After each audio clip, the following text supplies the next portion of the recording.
guys, today I'm going to be doing the chocolate book tag, and I wasn't tagged by anyone, but I will leave the original video in the description bar below. And yeah, so let's just jump right in. The first one is Dark Chocolate, and that is a book that covers a dark topic. Now the book that I've chosen is Just Listen by Sarah Dessen. While this is a contemporary and it is kind of lighthearted sometimes, it definitely does deal with a couple of difficult topics. One being an eating disorder. The main character's sister has an eating disorder. That storyline runs throughout the entire book. That's kind of a really big part of the story and part of the main character's family. They're all just focusing on her sister. So big spoiler, if you have not read this book, then just mute the screen until I have something on the screen saying not to mute it. And that was really awkward. Two guys just walked by staring in at me with lights and a camera set up. And I'm talking to the camera with a book in my hand, so that was really strange.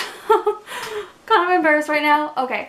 Another thing that it deals with is rape. Now it's not the type of book where it like is really graphic and it's like a full-on typical rape scene, I guess. There's a lot of victim blaming and kind of slut shaming and saying that the girl who was raped, while no one in the school really knows about it,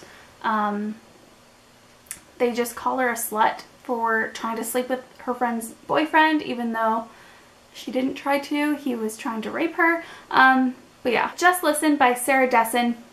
That would be the dark chocolate book for me. White Chocolate is your favorite lighthearted / humorous read.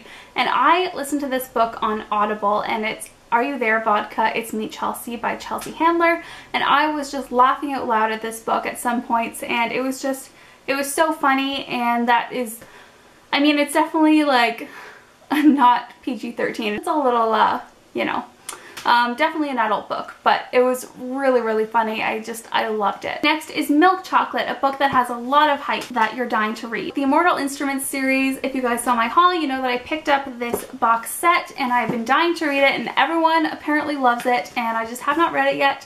So I almost dropped the camera. So I am really excited to get into that series. Chocolate with a Caramel Center, a book that made you feel all gooey inside. Now I'm going to go ahead and say The Fault in Our Stars. I don't have my copy, I'm lending it out, so I will just have a picture here. So The Fault in Our Stars by John Green, while it did have me feeling really sad at some parts, like I loved the romance in this book. I loved the relationship, and like when they were together, it definitely made me feel all like warm and gooey on the inside, and it was just such a cute relationship. So I really, really loved that book. Wafer-free Kit-Kat Name, a book that surprised you lately. I just finished reading Looking for Alaska, and this was a much different book than I thought it was going to be. When the big plot point happened, and if you've read this book you know what I'm talking about, like I didn't see it coming. I thought this was going to be like a contemporary romance type book. It was a lot different than I expected, but I liked it. I did.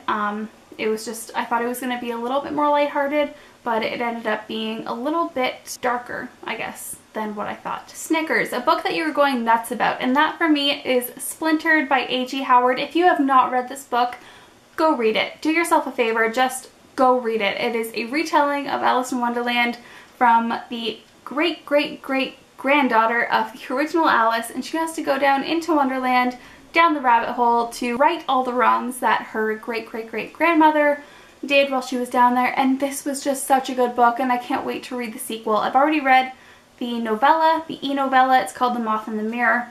Can't wait to read Unhinged, and then the third book in the trilogy comes out next year, so I'm so excited to continue on with this series. Hot Chocolate with Cream and Marshmallows, name a comfort read, and that for me is Twilight, just the whole Twilight series.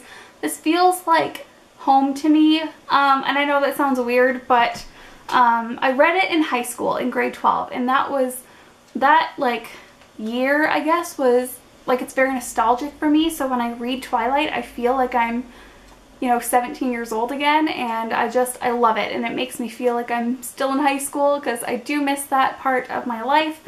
So yeah, Twilight. Box of Chocolates. What series do you feel has a little bit of something for everyone? I don't know where my copy went of this. I do have it somewhere. I think it's packed away until my bookshelves are built, but it's The Darkest Minds by Alexandra Bracken.